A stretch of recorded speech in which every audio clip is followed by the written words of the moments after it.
Bismillahirrahmanirrahim. Assalamualaikum warahmatullahi wabarakatuh.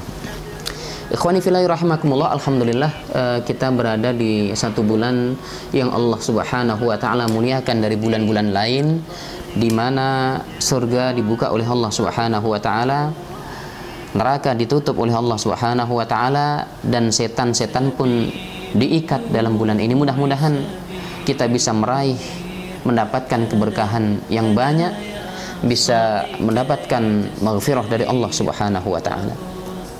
Hadirin kaum muslimin yang berbahagia,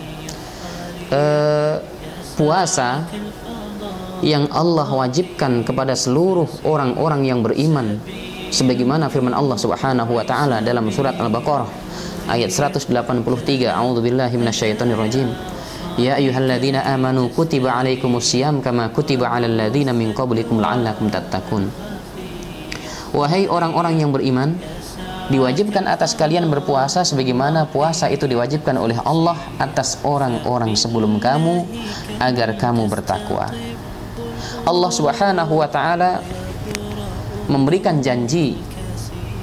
Allah akan berikan satu janji, yaitu takwa kepada orang-orang yang melakukan puasa atau melaksanakan puasa. Dan puasa ini ternyata bukan hanya kita yang melaksanakan, bukan hanya umat Rasulullah Sallallahu Alaihi Wasallam saja yang melaksanakan puasa, akan tetapi umat-umat sebelum Rasulullah Sallallahu Alaihi Wasallam juga diwajibkan puasa oleh Allah Subhanahu Wa Taala. Bahkan kalau kita lihat di sekeliling kita, ada beberapa hewan, binatang yang juga berpuasa. Salah satu contoh adalah ayam yang familiar dalam kehidupan kita. Saat ayam betina ini bertelur dan ternyata anak yang diharapkan ini tidak sesuai harapan, dan dia pun menunggu kelahiran atau keluarnya anak yang berikutnya, dan ternyata sama kondisi dan bentuknya seperti anak pertama, dan dia pun dengan sabar menunggu yang ketiga, keempat, kelima sampai terakhir, akan tapi ternyata seluruhnya tidak sesuai harapan. Pada saat itulah Allah Subhanahu wa taala wahyukan kepada ayam ini untuk mengeram alias berpuasa. Kita saksikan ayam betina yang sedang mengerami telur ini tidak ada yang membawa makanan dan juga tidak ada yang membawa minuman. Dan ternyata puasa ayam ini jauh lebih lama dibanding puasa manusia. Di pagi hari menjelang siang dia naik ke atas untuk mengerami telurnya, dan sampai sore ketika umat Islam berbuka puasa dengan makan yang lezat, minum yang segar, berbagi makanan dan minuman yang mereka siapkan, ternyata ayam ini belum juga berbuka. Sampai datang waktu sahur, umat Islam makan sahur, minum hangat, makan lezat, ternyata ayam pun masih berpuasa. Jam 7 pagi datang, tiba, ayam pun turun ke bawah mengais-ngais mencari makan. Kalau seandainya tuan ayam menyiapkan makanan, ia makan makanan itu. Akan tapi kalau seandainya sang tuan ayam, pemilik ayam, tidak menyiapkan makanan, maka ayam pun mengais-ngais mencari makan. Ada rumput, ia makan rumput itu. Ada tanah, ia pun makan tanah itu. Selanjutnya dia pun naik ke atas mengerami telur untuk hari yang kedua, dalam kondisi lapar dan haus. Dan begitu seterusnya sampai 21 hari. Alhasil janji Allah Subhanahu wa taala didapatkan oleh ayam ini. Telur satu persatu pecah, dan kemudian keluarlah makhluk baru yang seperti ibu ayam tersebut. Ikhwani wa akhwati fillah rahimakumullah. Itulah janji Allah untuk binatang. Kemudian satu binatang lain yang sangat menjijikkan, yaitu ulat. Siapa yang mau dengan ulat? Siapa yang suka dengan ulat? Tidak ada satupun manusia yang suka dengan ulat. Akhirnya sang ulat pun berpuasa dalam kondisi dalam satu tempat di mana dia tidak membawa perbekalan, baik itu makanan maupun air minuman bagi dia, yang kita kenal dengan kepompong. Setelah waktu yang ditentukan oleh Allah Subhanahu wa taala tiba, Setelah puasanya selesai, dia pun berubah menjadi kupu-kupu, yang kupu-kupu ini pun menarik seluruh perhatian manusia, bahkan dijadikan hiasan-hiasan, baik itu di dinding-dinding rumah maupun di sarung-sarung bantal dan lain sebagainya. Ikhwani fillahi rahimakumullah, Allah Subhanahu wa taala memberikan keutamaan yang luar biasa kepada orang-orang yang beriman yang melakukan puasa perintah Allah Subhanahu wa taala, sebagaimana Allah firmankan dalam surat Al-Baqarah, dalam surat Al-Ahzab, ayat 35, a'udzubillahi minasyaitonirrajim, innal muslimina wal muslimat wal mu'minina wal mu'minat, sesungguhnya orang-orang muslim laki-laki dan perempuan, orang-orang mukmin laki-laki dan perempuan, wal qanitin wal qanitat, orang-orang mukmin yang patuh baik itu laki-laki maupun perempuan, was-shadiqin was-shadiqat wal mutasaddiqin wal mutasaddiqat was-shaimin was-shaimat wal hafizina furujahum wal hafizat wadh-dhakirina Allaha katsiran wadh-dhakirat a'addallahu lahum maghfiratan wa ajran 'azima. Ikhwani wa akhwati fillahi rahimakumullah, dalam ayat ini ada dua kata, yaitu as-shaimin was-shaimat, orang yang berpuasa baik laki-laki maupun perempuan. Janji Allah Subhanahu wa taala kepada mereka adalah a'addallahu lahum maghfiratan wa ajran 'azima. Allah Subhanahu wa taala menjanjikan kepada mereka, yaitu menyediakan bagi mereka ampunan dan pahala yang besar. Ikhwani fillahi rahimakumullah, adapun hadis-hadis Rasulullah sallallahu alaihi wasallam, ada beberapa sabda Rasul yang menjelaskan tentang keutamaan berpuasa ini. Yang pertama adalah puasa adalah perisai atau pelindung. Rasulullah sallallahu alaihi wasallam menyuruh orang yang kuat syahwatnya dan belum mampu untuk menikah agar berpuasa, sehingga puasa ini pun bisa membentengi dirinya, bisa menjadi tameng atau bisa melindungi dirinya dari gangguan setan yang terkutuk. Ikhwani fillahi rahimakumullah, Rasulullah sallallahu alaihi wasallam bersabda, ya ma'syaras syabab, man istata'a minkum alba'ah falyatazawwaj fa innahu aghaddu lil basar wa ahsanu lil farji wa man lam yastati fa alaihi bis-shaum fa innahu lahu wija. Wahai sekalian para pemuda, barang siapa di antara kalian telah mampu menikah dengan berbagai persiapannya, hendaklah menikah, karena menikah lebih menundukkan pandangan dan lebih menjaga kehormatan. Barang siapa yang belum mampu, hendaklah berpuasa, karena puasa itu adalah perisai, puasa adalah pelindung, puasa adalah tameng. Bahasa Rasulullah sallallahu alaihi wasallam adalah wija. Hadis riwayat Imam Al-Bukhari, Imam Muslim dari sahabat Ibnu Mas'ud radhiyallahu an. Hadirin rahimakumullah, selanjutnya Rasulullah sallallahu alaihi wasallam menjelaskan keutamaan orang-orang yang berpuasa di jalan Allah Subhanahu wa taala. Walaupun puasa itu hanya dilakukan sehari, apalagi sampai 2 hari, 3 hari, 30 hari. Rasulullah sallallahu alaihi wasallam bersabda, "Ma min 'abdin yasumu yawman fi sabilillah illa ba'adallahu bidzalika wajhahu 'anil nar 70 kharifan." Tidaklah seorang muslim, tidaklah seorang hamba berpuasa di jalan Allah 1 hari, kecuali Allah Subhanahu wa ta'ala jauhkan dia karena puasanya dari neraka sejauh 70 musim. Hadis riwayat Imam Al-Bukhari, Imam Muslim dari Abu Sa'id Al-Khudri. Sabda Rasulullah sallallahu alaihi wasallam 70 musim artinya adalah 70 tahun. Demikian dikatakan dalam Fathul Bari jilid 6 halaman 48. Rasulullah sallallahu alaihi wasallam bersabda di hadis yang lain, "As-siyamu junnatun yastajinnu bihal 'abdu minan nar."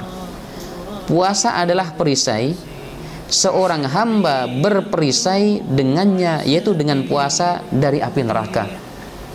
Hadis riwayat Imam Ahmad dari Jabir. Hadirin rahimakumullah, ini di antara keutamaan yang Allah berikan kepada mereka yang berpuasa di jalan Allah, berpuasa untuk Allah Subhanahu wa taala. Hadirin rahimakumullah, Rasulullah sallallahu alaihi wasallam bersabda, "Man shama yawman fi sabilillah, ja'alallahu bainahu wa bainan nari khandaqan kama bainas sama'i wal ard." Barang siapa yang berpuasa sehari di jalan Allah, maka di antara dia dan neraka ada parit yang luasnya seperti antara langit dan bumi. Dikeluarkan oleh Imam At-Tirmidzi, Imam At-Tabrani dalam Al-Kabir. Hadirin rahimakumullah, berpuasa sehari di jalan Allah, Allah jadikan dengan puasa itu satu parit, yang mana parit ini menghalangi dirinya dari sengatan api neraka, dan luas parit ini dijelaskan oleh Rasulullah sallallahu alaihi wasallam seluas langit dan bumi. Hadirin rahimakumullah, ikhwani wa akhwati fillahi rahimakumullah. Selanjutnya, keutamaan yang nomor 5, puasa bisa memasukkan hamba ke surga. Dari Abu Umamah radhiyallahu an, katanya, aku berkata kepada Rasulullah sallallahu alaihi wasallam, wahai Rasulullah, tunjukkan kepadaku satu amalan yang bisa memasukkan diriku ke dalam surga Allah Subhanahu wa taala. Maka Rasulullah sallallahu alaihi wasallam menjawab, atasmu puasa. Tidak ada amalan yang semisal dengan itu. Hadis riwayat Imam An-Nasai, Ibnu Hibban, dan Imam Al-Hakim, dan sanadnya sahih. Keutamaan nomor 6, nomor 7 dan nomor 8 ini terangkum dalam satu hadis dari Abi Hurairah radhiyallahu an. Rasulullah sallallahu alaihi wasallam bersabda, qala Allahu kullu amali ibni adam lahu illa siyam fa innahu li wa ana ajzi bihi wasiyamu jannatun wa idza kana yaumu saumi ahadikum fala yarfus wala yashhab fa in sabahu ahad aw qatalahu falyakul inni shaim inni imru'un shaim walladzi nafsu Muhammadin biyadihi la khalufu famis shaimi atyabu indallah min rihil miski lis-shaimi farhatan yafrahuhuma idza aftara fariha wa idza laqiya rabbah fariha bisaumih. Semua amalan manusia untuk dirinya kecuali puasa. Baginya pahala yang terbatas kecuali puasa, karena pahalanya tidak terbatas. Karena puasa itu untukku, kata Allah, karena puasa itu untukku dan aku yang akan memberikan ganjarannya. Puasa adalah tameng, puasa adalah perisai. Jika salah seorang dari kalian sedang berpuasa, janganlah berkata keji, janganlah berteriak-teriak.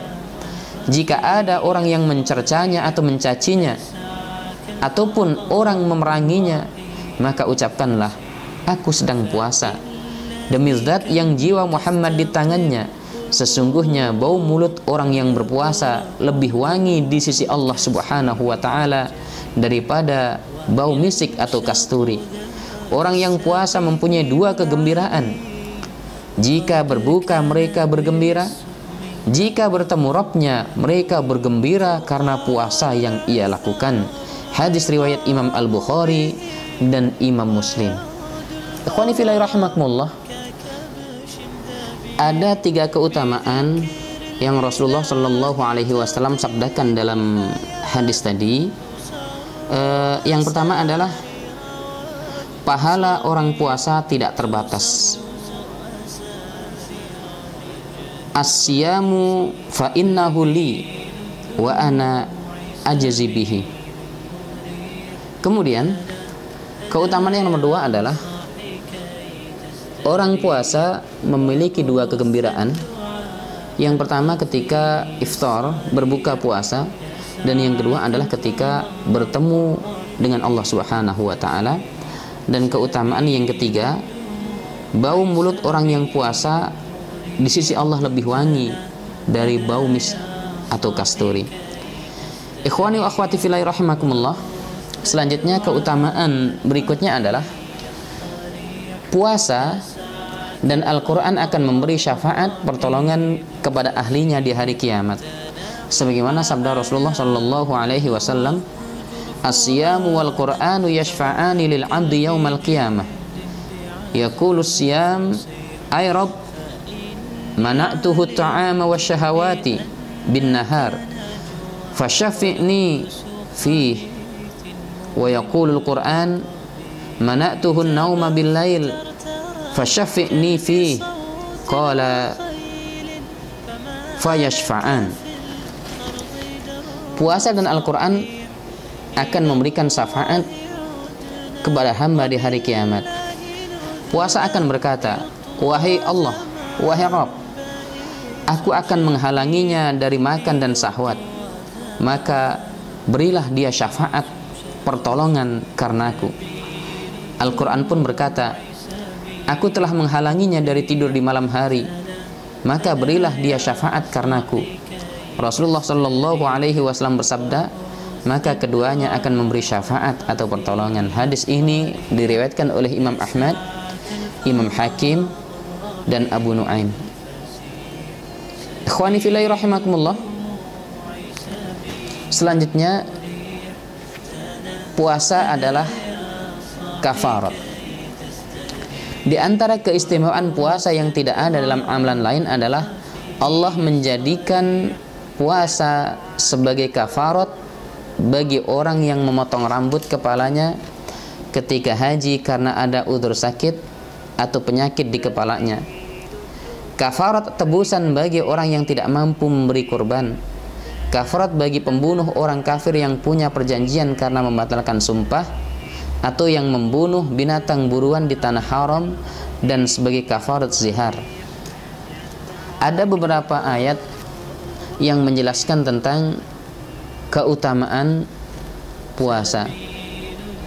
Di antaranya adalah surat Al-Maidah ayat 89. A'udzu billahi minasyaitonir rajim. La yu'akhidhukumullahu billaghwi fi aymanikum walakin yu'akhidhukum bima 'aqadtumul ayman. Fakaffaratuhu it'amu asyarati masakin min awsati ma tut'imuna ahlikum aw kiswatuhum aw tahriru raqabah faman lam yajid fasiyamu thalathati ayyam dzalika kaffaratu aymanikum idza halaftum wahfadhu aymanakum kadzalika yubayyinullahu lakum ayatihi la'allakum tashkurun. Allah tidak menghukum kamu disebabkan sumpah-sumpahmu yang tidak dimaksud untuk bersumpah, tetapi Dia menghukum kamu disebabkan sumpah-sumpah kamu yang kamu sengaja. Maka kafarat tebusan melanggar sumpah itu ialah memberi makan 10 orang miskin, yaitu dari makanan yang bisa kamu berikan kepada keluargamu, yaitu makanan yang biasa engkau berikan kepada keluargamu, atau memberi pakaian kepada mereka, atau memerdekakan seorang budak. Barang siapa tidak sanggup melakukan yang demikian, maka kafaratnya, tebusannya adalah puasa selama 3 hari. Yang demikian itu adalah kafarat sumpah-sumpahmu bila kamu bersumpah dan kamu melanggar. Dan jagalah sumpahmu, demikianlah Allah menerangkan kepadamu hukum-hukumnya agar kamu bersyukur kepadanya. Al-Maidah ayat 89. Jadi sumpah ketika dilanggar oleh orang yang bersumpah, maka kafaratnya adalah puasa, dan ini pun merupakan alternatif yang terakhir. Ikhwani wa akhwati fillah rahimakumullah. Kemudian yang terakhir, puasa dan sedekah bisa menghapuskan fitnah seorang pria dari harta, fitnah keluarga dan fitnah anak. Dari Hudzaifah ibn Yaman radhiyallahu an, Rasulullah sallallahu alaihi wasallam bersabda, Imam Bukhari meriwayatkan hadis dari jalur Hudzaifah, kunna julusan inda Umar radhiyallahu anhu qala ayyukum yahfadhu qawla Rasulillah sallallahu alaihi wasallam fil fitnah, qultu ana kama qalahu, qala innaka alaihi aw alaiha la jari'un, qultu fitnatur rajuli fi ahlihi wa malihi wa waladihi wa jarihi tukaffiruha as-salah was-saumu was-sadaqah wal amru wan nahyu. Kami pernah bermajelis bersama Umar, kata Hudzaifah ibn Yaman, lalu ia berkata, siapa di antara kalian yang masih ingat sabda Rasulullah sallallahu alaihi wasallam tentang fitnah? Lalu aku menjawab, aku masih ingat seperti yang beliau sabdakan. Umar bertanya, kamu dengar dari beliau atau kamu mendengar perkataan itu dari orang lain? Aku menjawab, yaitu fitnah seorang dalam keluarganya, harta, anak dan tetangganya. Yaitu fitnah seseorang dalam keluarganya, harta, anak dan tetangganya. Dan fitnah itu akan terhapus oleh amalan salat, puasa, sedekah, amar ma'ruf dan nahi mungkar.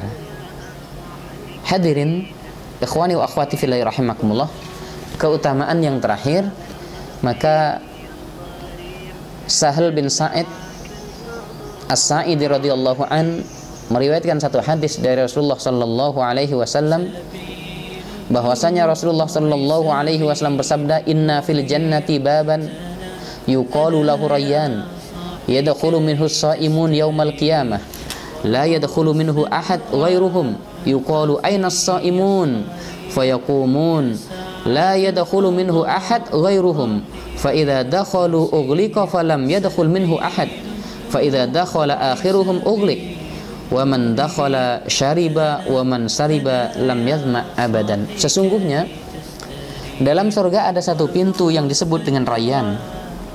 Orang-orang yang berpuasa, orang-orang yang puasa akan masuk di hari kiamat nanti dari pintu tersebut. Tidak ada seorang lain, tidak ada orang selain mereka yang memasukinya. Jika telah masuk orang terakhir yang puasa, ditutuplah pintu tersebut. Barang siapa yang masuk, maka dia akan minum. Dan barang siapa yang minum, maka dia tidak akan merasa haus untuk selamanya. Hadis ini riwayat Imam Al-Bukhari dan Imam Muslim. Ikhwani wa akhwati fillah rahimakumullah, itu beberapa keutamaan yang Allah berikan kepada orang-orang yang berpuasa karena Allah Subhanahu wa taala. Mudah-mudahan keutamaan-keutamaan itu nanti akan kita rasakan, kita dapatkan dari si Allah Subhanahu wa taala ketika kita berada di hari kiamat. Amin ya rabbal alamin. Kafana bihadza. Assalamualaikum warahmatullahi wabarakatuh.